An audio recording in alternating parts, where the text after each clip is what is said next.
Okay, carrying on with the oil change. I think it's the oil filter box. Very windy today, so do apologise.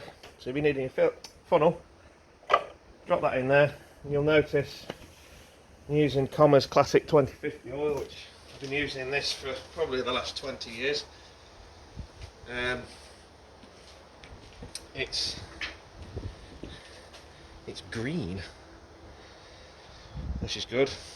It's got a very high zinc content in it, which is good for the older engines, and apparently it's good for mini gearboxes. And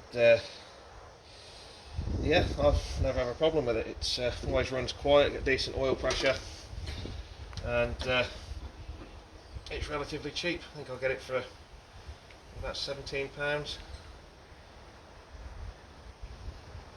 It's very thick.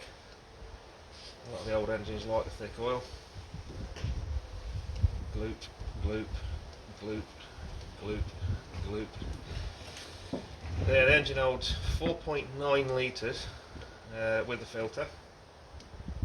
So, let's plug a load of this in here and we'll have a quick check. Check it all on the flat shortly.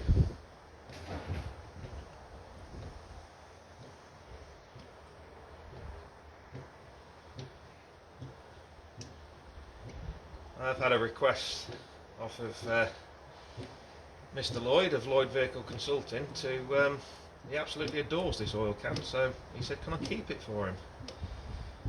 Yes mate, you can have it. How many do you want? They are quite decorative, aren't they? So,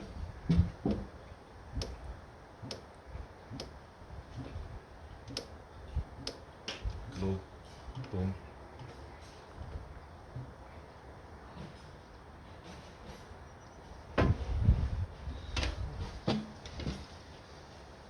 There's about a quarter of a litre left in that. So, have a drink.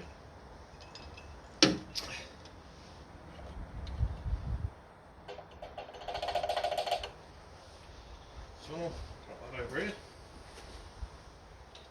Like so.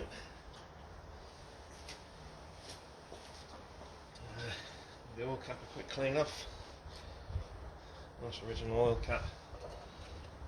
Put that in. I'll have a quick look at the dipstick. I do know it's on the incline, but just to be sure.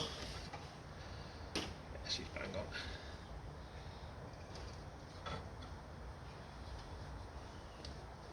And what I'll do is, I'll start the car up, and then we'll have a check.